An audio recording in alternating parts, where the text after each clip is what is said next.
Hello friends, my name is Pinky Kumari and I welcome you all on my YouTube channel Genesis Political Science. आज हम बात करेंगे chapter 4 के बारे में जिसका टाइटल है एग्जीक्यूटिव और यह इस चैप्टर का पार्ट थर्ड है।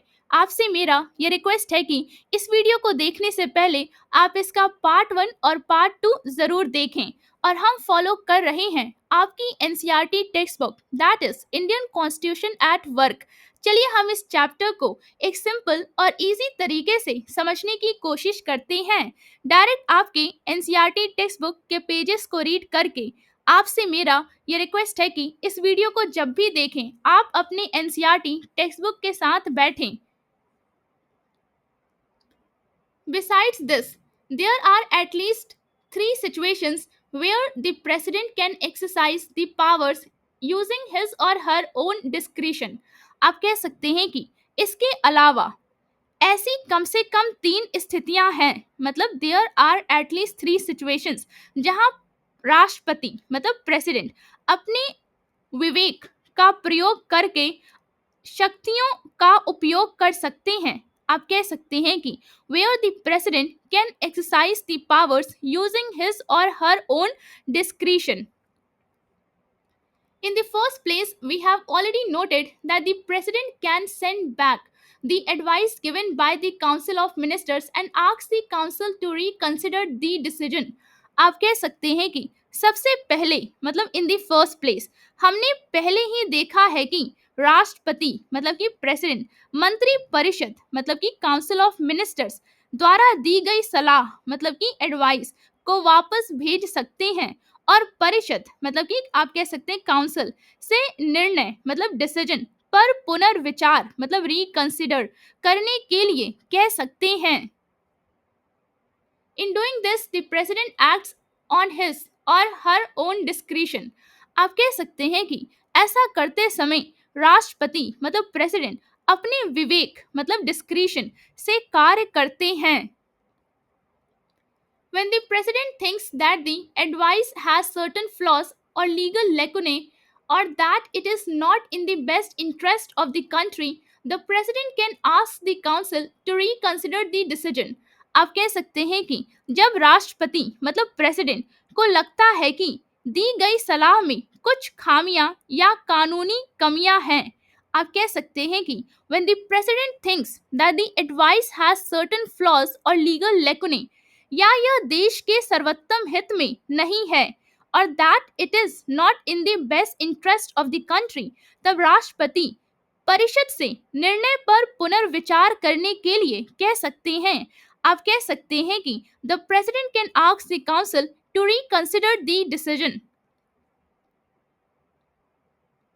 Although the council can still send back the same advice and the president would then be bound by that advice, such a request by the president to reconsider the decision would naturally carry a lot of weight. आप कह सकते हैं कि हालांकि परिषद उसी सलाह को फिर से भेज सकती है और तब राष्ट्रपति उस सलाह को मानने के लिए बाध्य होंगे। आप कह सकते हैं कि although the council can still send back the same advice and the president would then be bound by that advice, लेकिन राष्ट्रपति द्वारा निर्णय पर पुनर्विचार करने का ऐसा अनुरोध स्वाभाविक रूप से बहुत महत्व रखता है। आप कह सकते हैं कि such a request by the president to reconsider the decision would naturally carry a lot of weight. So this is one way in which the president can act in his own discretion. आप कह सकते हैं कि इस प्रकार यह एक तरीका है जिसके माध्यम से राष्ट्रपति मतलब प्रेसिडेंट अपने विवेक मतलब डिस्क्रिशन का प्रयोग कर सकते हैं। Secondly, the president also has veto power by which he can withhold or refuse to give assent to bills other than money bill passed by the parliament. आप कह सकते हैं कि दूसरे मतलब सेकेंडली राष्ट्रपति के पास वीटो शक्ति भी होती है। आप कह सकते हैं कि the president has also veto power जिसके द्वारा वे संसद द्वारा पारित विधेयकों मनी बिल को छोड़कर को मंजूरी देने से रोक सकते हैं या अस्वीकार कर सकते हैं। आप कह सकते हैं कि by which he can withhold or refuse to give assent to bills other than money bill passed by the parliament. Every bill passed by the parliament goes to the president for his assent before it becomes a law. आप कह सकते हैं कि संसद मतलब parliament द्वारा पारित प्रत्येक विधेयक मतलब कि आप कह सकते हैं एवरी बिल कानून बनने से पहले राष्ट्रपति मतलब प्रेसिडेंट की मंजूरी के लिए उनके पास भेजा जाता है. The president can send the bill back to the parliament asking it to reconsider the bill. आप कह सकते हैं कि राष्ट्रपति मतलब प्रेसिडेंट उस विधेयक मतलब उस बिल को संसद मतलब पार्लियामेंट में वापस भेज सकते हैं और उसे पुनर्विचार मतलब रिकंसिडर करने के लिए कह सकते हैं. This veto power is limited because if the parliament passes the same bill again and sends it back to the parliament, then the president has to give assent to that bill. आप कह सकते हैं कि यह veto शक्ति सीमित है क्योंकि यदि संसद वही विधेयक फिर से पारित कर राष्ट्रपति को भेजती है तो राष्ट्रपति को उस विधेयक को मंजूरी देनी होती है. आप कह सकते हैं कि this veto power is limited because if the parliament passes the same bill again and sends it back to the president, then the president has to give assent to that bill. However, there is no mention in the constitution about the time limit within which the president must send the bill back for reconsideration. आप कह सकते हैं कि हालांकि संविधान मतलब constitution में इस बात का कोई उल्लेख नहीं है कि राष्ट्रपति मतलब प्रेसिडेंट को पुनर्विचार के लिए विधेयक कितने समय के भीतर वापस भेजना चाहिए. This means that the president can just keep the bill pending with him without any time limit. आप कह सकते हैं कि इसका अर्थ है कि राष्ट्रपति मतलब प्रेसिडेंट उस विधेयक को अपने पास बिना किसी समय सीमा के लंबित मतलब पेंडिंग रख सकते हैं. This gives the president an informal power to use the veto in a very effective manner. आप कह सकते हैं कि यह राष्ट्रपति को वीटो शक्ति का बहुत प्रभावी ढंग से उपयोग करने की एक अनौपचारिक शक्ति मतलब एन इनफॉर्मल पावर प्रदान करता है. This is sometimes refer to as pocket veto. आप कह सकते हैं कि इसे कभी कभी पॉकेट वीटो कहा जाता है. Then the third kind of discretion arises more out of political circumstances. आप कह सकते हैं कि फिर तीसरे प्रकार का विवेक मतलब कि थर्ड काइंड ऑफ डिस्क्रिशन राजनीतिक परिस्थितियों मतलब पॉलिटिकल सर्कमस्टांसेस से अधिक उत्पन्न होता है. Formally, the president appoints the prime minister. Normally, in the parliamentary system, a leader who has the support of the majority in the Lok Sabha would be appointed as prime minister and the question of discretion would not arise. आप कह सकते हैं कि औपचारिक रूप से मतलब formal तरीके से राष्ट्रपति मतलब प्रेसिडेंट प्रधानमंत्री मतलब प्राइम मिनिस्टर की नियुक्ति करते हैं मतलब अपॉइंट करते हैं. सामान्यतः मतलब कि आप कह सकते हैं कि नॉर्मली संसदीय प्रणाली में मतलब पार्लियामेंट्री सिस्टम में वह नेता जिसके पास लोकसभा में बहुमत का समर्थन होता है प्रधानमंत्री नियुक्त किया जाता है और विवेक का प्रश्न नहीं उठता.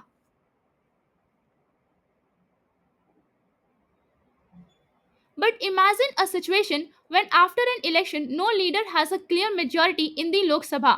आप कह सकते हैं कि लेकिन कल्पना कीजिए मतलब इमेजिन करिए ऐसी स्थिति कि जब चुनाव के बाद किसी भी नेता के पास लोकसभा में स्पष्ट बहुमत मतलब क्लियर मेजॉरिटी नहीं हो.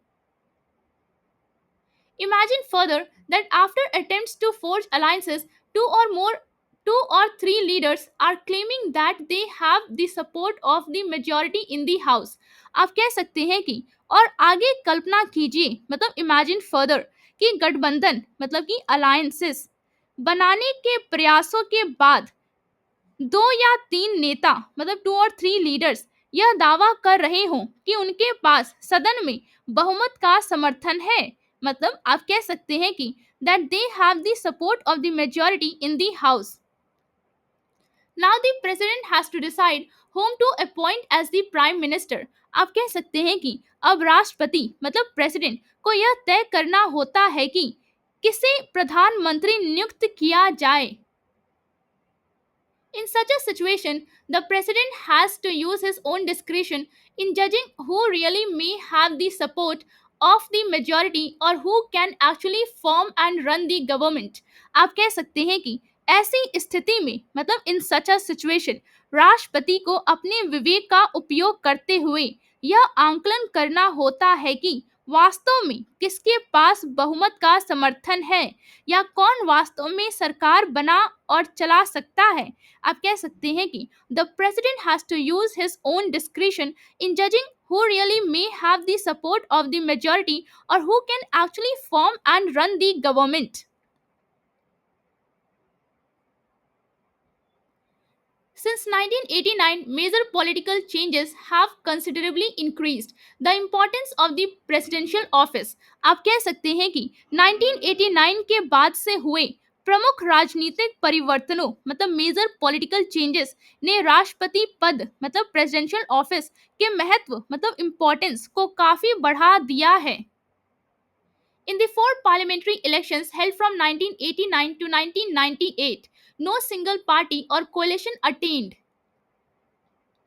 a majority in the Lok Sabha. आप कह सकते हैं कि 1989 से 1998 के बीच हुए चार संसदीय चुनावों मतलब फोर पार्लियामेंट्री इलेक्शंस में किसी भी एक दल या गठबंधन मतलब कि आप कह सकते हैं कि सिंगल पार्टी और कोalition को लोकसभा में पूर्ण बहुमत मतलब मेजॉरिटी नहीं मिला. These situations demanded presidential intervention either in order to constitute governments or to grant a request for dissolution of Lok Sabha by a prime minister who could not prove majority in the house. आप कह सकते हैं कि इन परिस्थितियों में मतलब इन these situations में या तो सरकार बनाने के लिए आप कह सकते हैं कि either in order to constitute governments या उस प्रधानमंत्री के अनुरोध पर लोकसभा भंग करने के लिए आप कह सकते हैं कि or to grant a request for dissolution of Lok Sabha by a prime minister जो सदन में बहुमत सिद्ध नहीं कर सका मतलब who could not prove majority in the house. राष्ट्रपति के हस्तक्षेप मतलब कि प्रेसिडेंशियल इंटरवेंशन की आवश्यकता पड़ी.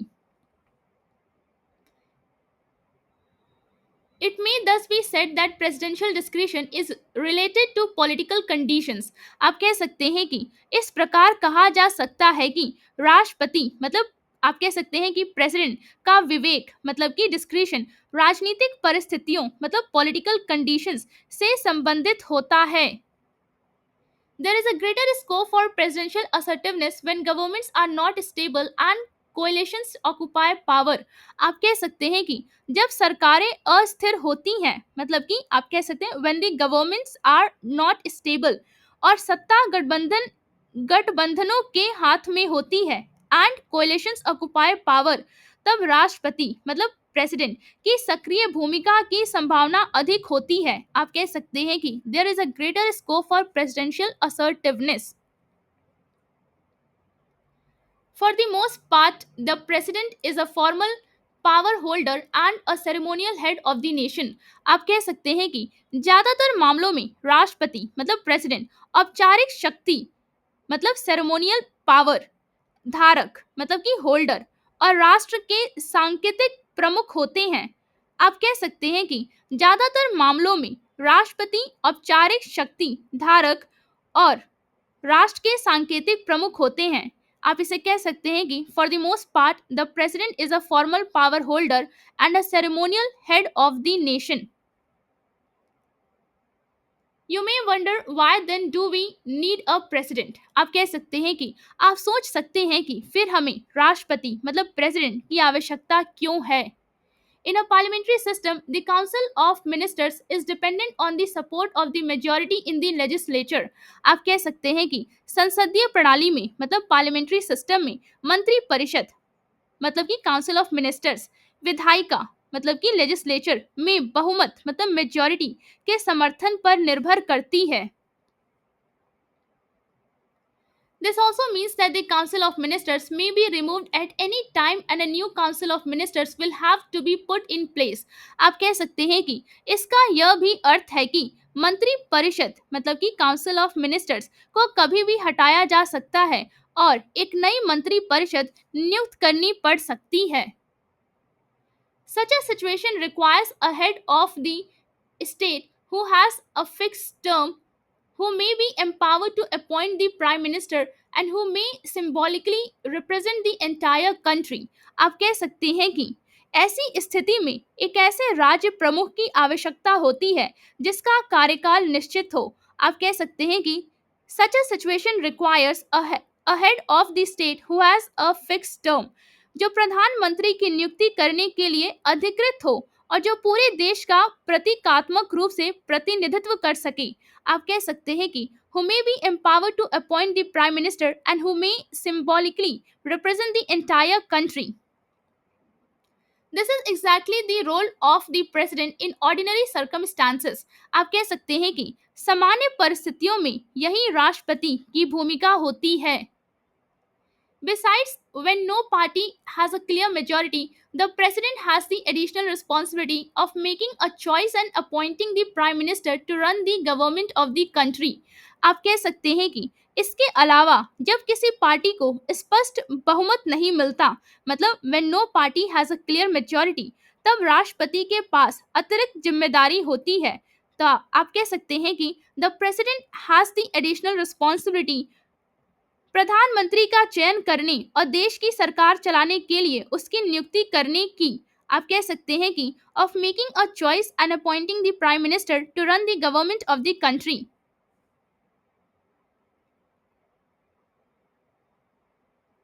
अब हम बात करेंगे इस पेज पे दिए गए बॉक्स के बारे में. चलिए इस बॉक्स में क्या इंफॉर्मेशन है उसे समझने की कोशिश करते हैं. We saw that there is no time limit on the president for giving his assent to a bill. आप कह सकते हैं कि हमने देखा कि किसी विधेयक मतलब कि आप कह सकते हैं किसी बिल को स्वीकृत देने के लिए राष्ट्रपति पर कोई समय सीमा नहीं होती है.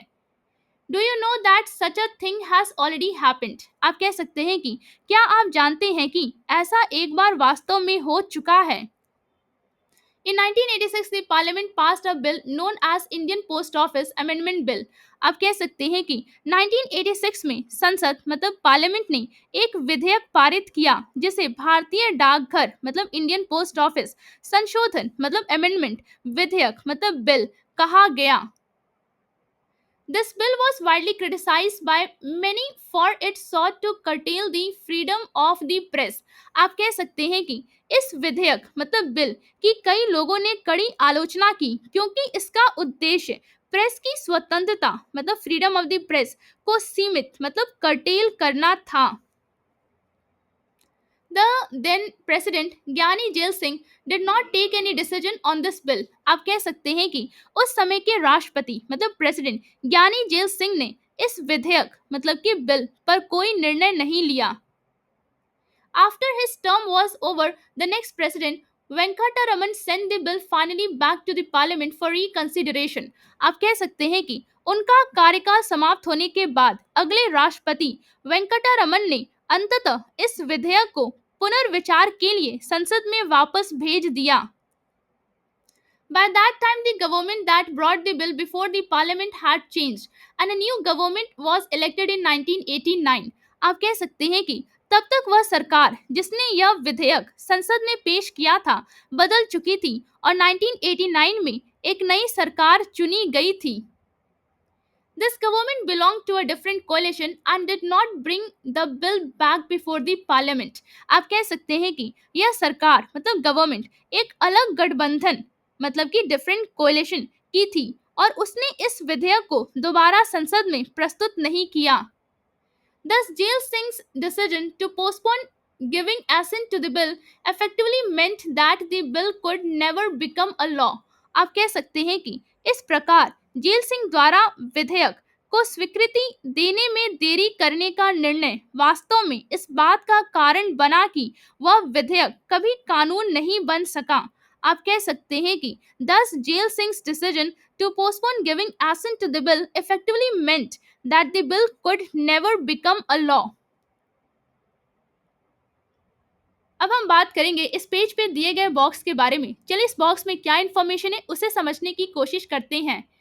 Presidents role in choosing the prime minister, आप कह सकते हैं कि प्रधानमंत्री के चयन में राष्ट्रपति की भूमिका। After 1977, party politics in India became more competitive, and there have been many instances when no party had clear majority in the Lok Sabha.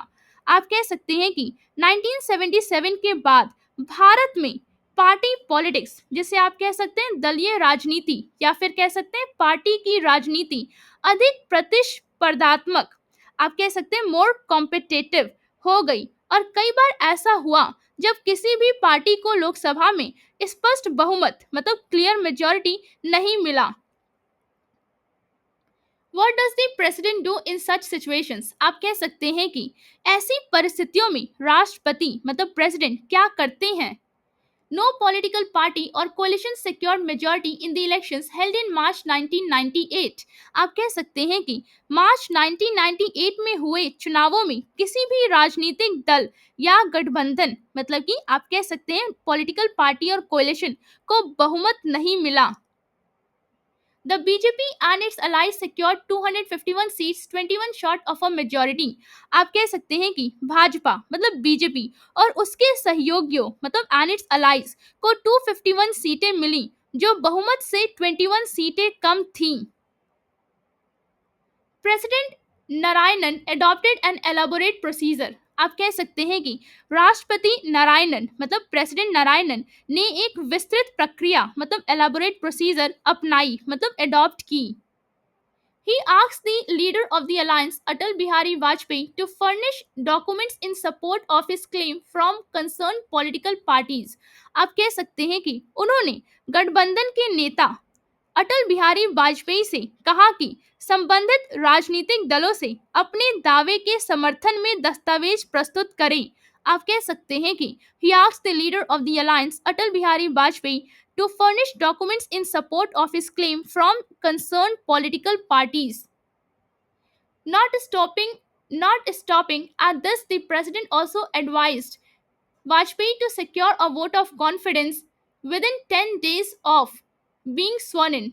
आप कह सकते हैं कि यही नहीं, राष्ट्रपति ने वाजपेयी को यह सलाह भी दी कि वे शपथ ग्रहण करने के 10 दिनों के भीतर विश्वास मत आप कह सकते हैं कि वोट ऑफ कॉन्फिडेंस प्राप्त करें। आप कह सकते हैं कि not stopping at this, the president also advised Vajpayee to secure a vote of confidence within 10 days of being sworn in. अब हम बात करेंगे इस पेज पे दिए गए बॉक्स के बारे में। चलिए इस बॉक्स में क्या इन्फॉर्मेशन है उसे समझने की कोशिश करते हैं। The vice president of India, आप कह सकते हैं भारत के उपराष्ट्रपति मतलब vice president.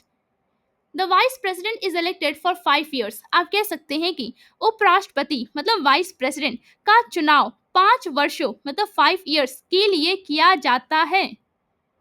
His election method is similar to that of the president. The only difference is that members of state legislatures are not part of the electoral college.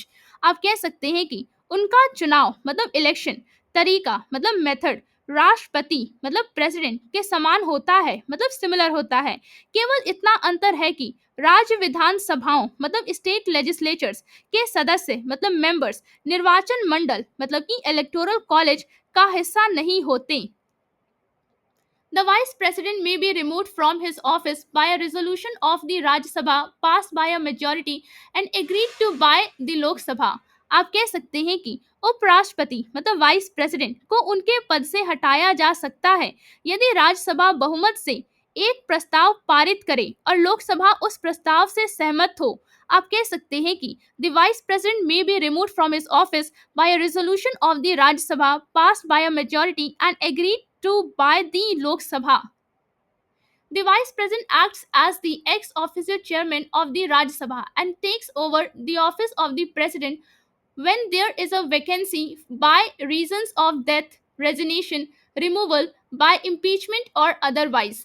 आप कह सकते हैं कि उपराष्ट्रपति मतलब वाइस प्रेसिडेंट के पदेन सभापति मतलब एक्स ऑफिशियल चेयरमैन के रूप में कार्य करते हैं। आप कह सकते हैं कि the vice president acts as the ex officio chairman of the Rajya Sabha और राष्ट्रपति पद रिक्त होने पर मृत्यु मतलब कि डेथ, इस्तीफा मतलब कि रेजिग्नेशन, महाभियोग मतलब कि आप कह सकते हैं रिमूवल बाय इम्पीचमेंट या अन्य कारणों से वे कार्यवाहक राष्ट्रपति का पद संभालते हैं। आप कह सकते हैं कि and takes over the office of the president when there is a vacancy by reasons of death, resignation, removal by impeachment or otherwise. The vice president acts as the president only until a new president is elected। आप कह सकते हैं कि उपराष्ट्रपति मतलब vice president केवल तब तक राष्ट्रपति के रूप में कार्य करते हैं जब तक नया राष्ट्रपति चुना नहीं जाता। B.D. Jatti acted as president on the death of Fakhruddin Ali Ahmad until a new president was elected। आप कह सकते हैं कि फखरुद्दीन अली अहमद की मृत्यु के बाद बीडी जत्ती ने एक राष्ट्रपति ने नए राष्ट्रपति के चुने जाने तक कार्यवाहक राष्ट्रपति के रूप में कार्य किया। आप कह सकते हैं कि B.D. Jatti acted as president on the death of Fakhruddin Ali Ahmad until a new president was elected।